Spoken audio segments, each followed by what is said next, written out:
இப்போ எனக்கு தெரிஞ்சு ஒவ்வொரு நடிகருக்கும் நடிகைக்கும் கூட வர ஒரு உதவியாளர்கள் சம்பளம் ஒரு கால்ஷீட்டுக்கு 60,000 ரூபா ஆகுது. இதை கொடுக்காதீங்கன்னா இந்த ஆளு கேட்டுருவாங்களா? சம்பளத்தை குறைச்சி கொடுத்துருவாங்களா? இங்கே 100 கோடினா அடுத்த இல்லைன்னா 125 கோடி கொடுக்குறேன், நீ கொடுக்க நான் பிளாக்கில் கொடுத்துருங்கம்பாங்க. இது நடைமுறை தான். இதை போய் அவர் திருமாவளவனோ இல்லை முதல்வர் அவர்களோ இல்லை துணை முதல்வர்களோ திருத்த, அவங்களாம் கலை உலகத்திலிருந்து வந்தவங்க தான். எப்படி கேட்பாங்க? இது நம்ம தான் முதல் திருந்தணும். இப்போ சமீபத்தில் இப்போ பார்த்துருக்கீங்க எவ்வளவு ஒரு கல்யாணங்கிறது, நீங்கள் திருமணத்துங்கிறது ஒவ்வொரு திருமணத்தில் நீங்கள் பார்த்துருப்பீங்க. நம்ம வீட்டு பிள்ளைங்க விளாண்டுக்கிட்டு இருக்கோம், இளைஞர்கள் பேசிக்கிட்டு இருப்பாங்க, சீட்டாடிக்கிட்டு இருப்பாங்க, எவ்வளோ சந்தோஷமாக இருப்போம். அப்படிப்பட்ட கல்யாணத்தை எடுத்து அதை கொண்டு போய் டிவி இதில் விற்கிறாங்கன்னா நம்ம என்ன சொல்கிறது?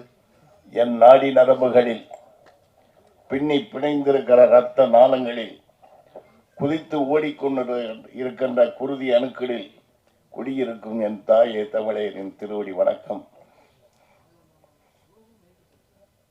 நான் விரும்புகின்ற நேசிக்கின்ற சில தலைவர்களில் முக்கியமானவர் தான் திருமாவளவன். அவரை ஏன் நேசிக்கின்றேன், ஏன் விரும்புகிறேனுக்கு பல காரணங்கள் இருக்கின்றது. அவர் பேசுகின்ற பேச்சு அனைத்தும் ஆவணம் இல்லாமல் எந்த தரவுகளையும் அவர் கூற மாட்டார். ஒவ்வொன்றிலும் தரவுகள் இருக்கும். அதே போல மொழி காப்பதில் இனங்காப்பதில் முன் நிற்கின்றார். இதெல்லாம் எல்லாருக்கும் வருவதில்லை, ஒரு சிலருக்கு வரும். அந்த சில தலைவர்களில் ஒரு தலைவர் தான் மதிப்புக்குரிய விடுதலை சிறுத்தைகள் இயக்கத்தின் தலைவர் திரு திருமாவளவன் அவர்கள். இங்கே நான் என்னமோ நினைச்சு பேச நினைச்சேன். நான் தலைமை தாங்கியிருக்கிறேன், இங்கே பூரா எல்லாரையும் நான் வரவேற்று பேசணும்.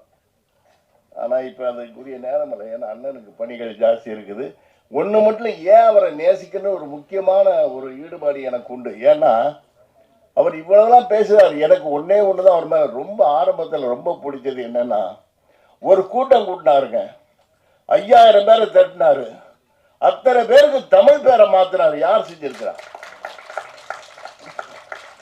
அவங்க அப்பாவை தொல்காப்பியன்னு மாத்தினாரு. அந்த பக்கத்தில் இருக்கிறாரு பாருங்க, அவர் பேர் ஒரிஜினல் பேர் எனக்கு என்னன்னு தெரியாது, வண்டியரசு. அதே மாதிரி நீங்க சோறு விளம்பரம் எல்லாம் பாருங்க, எங்க பார்த்தாலும் ரமேஷ் குமேஷ் யாம இவன்னு என்னென்னமா இருக்கும். ஆனா இவங்க கட்சி சுவர்ல பாருங்க, சிந்தனை செல்வன், வன்னியரசு, சிற்பி, என்னென்னமா அத்தனையும் தூய தமிழ் பேர்கள். அதனாலதான் எனக்கு அவர் மேல ரொம்ப ஈடுபாடு. அவர் உண்மையை தான் பேசுவார், பெரும்பாலும் உண்மையை பேசுவார். அவர் எதையும் பேசாத உண்மையில் கிடையாது. அவர் பாராளுமன்றத்தில் பேசுனா பார்த்தீங்கன்னா அத்தனைக்கும் ஆவணம் இருக்கும், யாரும் பதில் சொல்ல முடியாது. இப்போ நான் கூட இந்த சில கருத்துக்கள் சொல்லலாம்னு நினச்சேன், ஆனால் அவர் பணி இருக்கனால என்னால் சொல்ல முடியவில்லை. அதனால் அடுத்த ஏதாச்சும் சந்தர்ப்பங்கள் இருந்தால் அதில் நான் அறிவியல் பற்றி சில அவர்கிட்ட, ஏன்னா அவர் பேசுகிறதெல்லாம் அறிவியல் சம்பந்தம் பேசுவார். அவர் சொல்கிற ஒவ்வொன்றும் இந்த திராவிடத்தை பற்றியோ தமிழ் தேச பற்றியோ திராவிட கருத்தியல்னு சொல்லுவார். அதெல்லாம் எவ்வளவு அவர் அற்புதமான ஆவணத்தோடு பேசுகிறாரு. இந்த புராணங்களை வச்சுக்கிட்டு இவங்க அடிக்கிற கூத்து இருக்குது பாருங்க. இப்போ ஒரு மத்திய அமைச்சர் சொல்லியிருக்கிறாங்க, ஏன் முனிவர் ஒருத்தர் விமானத்தை ஏற்கனவே 5000 ஆண்டுக்குள்ளே கண்டுபிடிச்சிட்டாருன்னு. ஏங்க 11,000 மேலே போனால் சுவாசிக்க முடியாதுங்க. அது இங்கேயே நிறையா பேர் இப்போ ஆக்சிஜன் இதை வச்சு தான் சுவாசிச்சுட்டு இருக்கிறாங்க. இந்த காலகட்டத்தில் யாராச்சும் வானத்தில் பறந்து போக முடியுமா மாஸ்க் இல்லாமல்? இல்லை அதுக்கான தரவுகள் ஆவணங்கள் எங்கேயா இருக்குதா? சரி, இதை விடுங்க, அவருக்கு பணி நிறையா இருக்குது. இருந்தாலும் இவர் நம்ம சுபாஷ் ஒரு கருத்து சொன்னார் சார், ஒன்னே மட்டும் சொன்னேன். இப்போ தான் அண்ணன் சொல்லிட்டு இருந்தேன், சங்கங்கள் கட்டுப்பாடும் கடமை உணர்வும் இருக்கணும். தலைவர்களை பொறுத்தா அதில் இருக்க உறுப்பினர்களை பொறுத்தா இந்த திரைக்குலை சங்கங்கள்லாம் இவர் நிறைய விஷயங்களை செதறி அடிக்கணுமாரு. அவர் முகிலனே யாரை சொன்னாங்க. ஆனால் சங்கங்கள்லாம் செதறி கிடக்குது. ஒரு சங்கம் 2 சங்கம் இல்லைங்க, ஒவ்வொரு சங்கத்தையும் உடைச்சிட்டாங்க. இப்படி இருக்கும்போது எங்கே ஒற்றுமை வருது சொல்லுங்க? நம்ம என்ன செய்யறது? அநியாயம் நடக்குது. கமலக்கண்ணன் சொன்ன மாதிரி எல்லாம் நடக்கத்தான் செய்யுது. யார் காப்பாத்துறது? அரசியல்வாதி நீங்கள் திருந்தினா திருந்திடுவாங்க நம்மால். இப்போ எனக்கு தெரிஞ்சு ஒவ்வொரு நடிகருக்கும் நடிகைக்கும் கூட வர ஒரு உதவியாளர்கள் சம்பளம் ஒரு கால்ஷீட்டுக்கு 60,000 ரூபா ஆகுது. இதை கொடுக்காதீங்கன்னா இந்த ஆளு கேட்டுருவாங்களா? சம்பளத்தை குறைச்சி கொடுத்துருவாங்களா? இங்கே 100 கோடினா அடுத்த இல்லைன்னா 125 கோடி கொடுக்குறேன், நீ கொடுக்க நாங்கள் பிளாக்கில் கொடுத்துருங்கம்பாங்க. இது நடைமுறை தான். இதை போய் அவர் திருமாவளவனோ இல்லை முதல்வர் அவர்களோ இல்லை துணை முதல்வர்களோ திருத்த, அவங்களாம் கலை உலகத்திலிருந்து வந்தவங்க தான். எப்படி கேட்பாங்க? இது நம்ம தான் முதல்ல திருந்தணும். என்று நம்ம பணம் வாங்காமல் ஓட்டு போடுறோமோ அன்னைக்கு தான் இந்த தயாரிப்பாளர் சங்கமும் நம்ம தொழில்துறையும் நல்லா இருக்கும். நம்ம பணம் வாங்கக்கூடாது. ஏழைப்பாளைகள் வாங்குறத வச்சு விட்டுருங்க. ஒரு தயாரிப்பாளர் என்பது யாரு? பணம் கொடுத்து பணம் நம்மளே போய் பணம் வாங்கிட்டு ஓட்டு போகிறோம். இது எங்கே போய் சொல்கிறது சொல்லுங்கள்? இப்போ சமீபத்தில் இப்போ பார்த்துருக்கீங்க எவ்வளவு ஒரு கல்யாணங்கிறது நீங்கள் திருமணத்துங்கிறது ஒவ்வொரு திருமணத்திலும் நீங்கள் பார்த்துருப்பீங்க. நம்ம வீட்டு பிள்ளைங்க விளாண்டுக்கிட்டு இருக்கோம், இளைஞர்கள் பேசிக்கிட்டு இருப்பாங்க, சீட்டாடிக்கிட்டு இருப்பாங்க, எவ்வளோ சந்தோஷமாக இருப்போம். அப்படிப்பட்ட கல்யாணத்தை எடுத்து அதை கொண்டு போய் டிவி இதில் விற்கிறாங்கன்னா நம்ம என்ன சொல்கிறது? அந்த விற்கிறதுல சண்டை.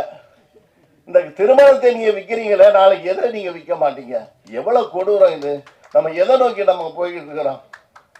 இதெல்லாம் நம்ம திருந்திட்டு நம்ம தலைவர்கிட்ட போய் சொல்லி, ஐயா எங்களுக்கு இப்படியெல்லாம் நடக்குது, நாங்கள் ஒரே குரலாக எழுப்பி சொல்கிறோம், எங்களுக்கு நீங்கள் திருத்தி கொடுங்கன்னா அவங்க கண்டிப்பாக செய்வாங்க. நம்ம முதல்வரும் செய்வார், துணைவரும் அவங்களுக்கு துணையாக அவர் இருப்பார். நான் அவர்கிட்ட ஏற்கூட கேட்டுக்கிட்டேன், நீங்கள் எப்பயும் கூட துணையாக இருக்கணும். ஏன்னா அவங்களால தமிழுக்கு இனம் காக்க முடியும், மொழி காக்க முடியும். திராவிட தேசியம் விட்டுருங்க, அது வேற, அது பிரச்சனை வேற. அது எல்லாரும் உட்காந்து பேச வேண்டியது. சும்மா குழப்பிக்கிட்டு இருக்கிறாங்க. எல்லாரும் ஒன்று தாங்க. தெலுங்காரங்களை வெட்டி விட்டுற முடியுமா?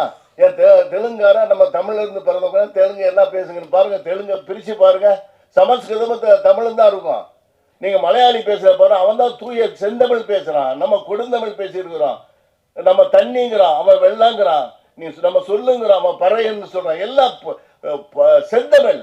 இவங்களாம் விளக்க முடியாது. உன்னோட ஒன்றை கலந்துட்டான். இது யதார்த்தம். கலப்பு தான் மாற்றம். 1379 கோடி ஆண்டுகளுக்கு முன் இந்த எண்ணெய்க்கு பிரபஞ்சம் பிறந்து அதில் கலந்து கெமிக்கல் உருவாச்சு. நம்ம தண்ணி ஹைட்ரஜன் ஆக்சிஜன் கலந்துதான் தண்ணி. கலப்புலாட்டி ஒன்றும் இல்லை, அது மாற்றம். அதனால் இதெல்லாம் ஒரு விரிவான இது இங்கே சொல்கிறதுக்கு இல்லை. அதனால் இந்த விழாவிற்கு நான் இந்த படத்தை பற்றி சொல்ல மறந்துட்டேன். இந்த தம்பி நம்ம சங்கத்தில் தான் மெம்பராக இருக்கிறாரு. ஆனால் ஒரு அற்புதமான ஒரு சின்ன பட்ஜெட்டில் ஒரு அழகான ஒழிப்பு இது நான் ரசித்து பார்த்தேன். ஏன்னா நாங்கள்லாம் நிறையா படம், நானும் படம் எடுத்துக்கிட்டு இருக்கிறேன் சின்ன பட்ஜெட்டில். எனக்கு ஓரளவு அளவுகோல் இருக்குல்ல, இதுதான் என்னென்ன கேமரா யூஸ் பண்ணியிருக்காங்க எல்லாம் எனக்கு தெரியும். ஆனால் உண்மையில் அழகான ஒளிப்பதிவு எல்லாமே மியூசிக் நல்லா பண்ணியிருக்கிறாங்க. அதை கூட நடிகர்லாம் அந்தந்த கேரக்டருக்கு என்ன தர்ம சங்கடம்னா எத்தனையோ பேர்ட்ட சொல்கிறேன், என் வயசுக்கு ஏற்ற கேரக்டரை பண்ணுங்க அப்படின்னா கேட்க மாட்டேன். நான் 45 வயசில் ஹீரோவை நடிக்கிறான். நான் போய் இப்போ ஹீரோவை நடிக்கலாம், ரஜினி நடிக்கிறான்ட்டு டை அடிச்சுட்டு போய் நடிக்கவா? நானே ஜமீன் கோட்டைன்ற படத்தில் ஹீரோ நடிச்சு பெரிய வெற்றி அந்த படம். ஆனால் நான் அந்த பொண்ணை தொடக்கூட மாட்டேன். ஏன்னா எனக்கு அப்போ வயசு 44. ஏன்னா 44 போய் இப்போ நம்ம டான்ஸ் ஆடுறது, பொண்ணை போய் தொடர்றதுன்னு தொடவே இல்லை ஹீரோயினியை. ஒரே ஒரு இடத்துல நான் தாலி கட்டுவேன், அவ்வளோதான். அதுக்கேற்ற அந்த படம் பெரிய வெற்றி அடைச்சு.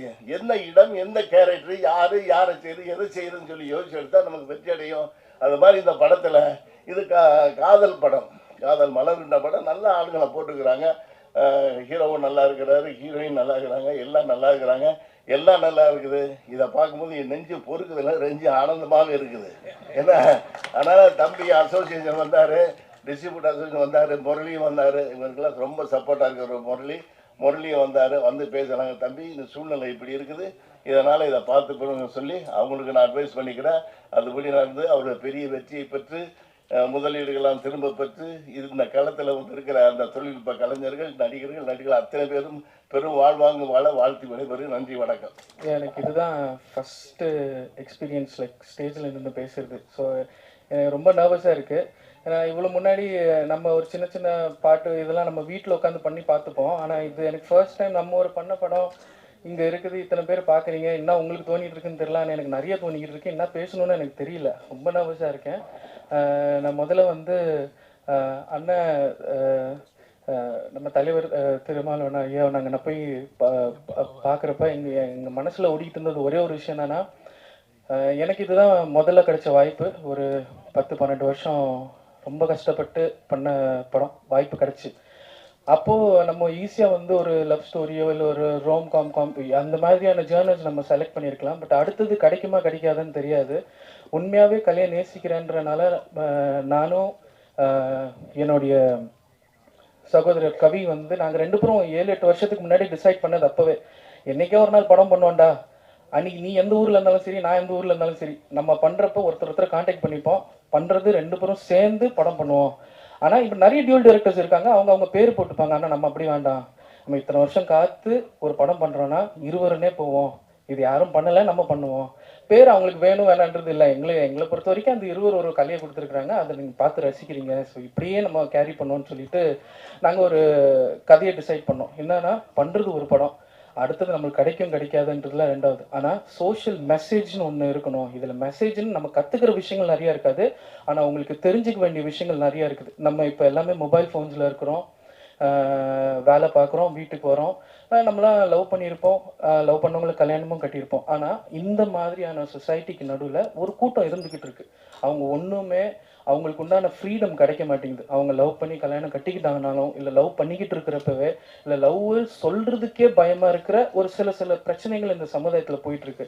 ஸோ நாங்கள் டிசைட் பண்ணி எப்படின்னா, ஒரு ஒரு ஒரு குளோபலாக நடக்கிற இஷ்யூ, இது வெறும் தமிழ்நாட்டையோ இந்தியா மட்டும் கிடையாது, இது உலகம் ஃபுல்லாக நடக்கிற ஒரு குளோபல் இஷ்யூவை நம்ம கொஞ்சம் ஒரு எக்ஸ்பெரிமெண்டலாக ஒரே ஒரு வீட்டுக்குள்ளே சொல்லுவோம் அப்படின்னு சொல்லிட்டு தான் டிசைட் பண்ணது.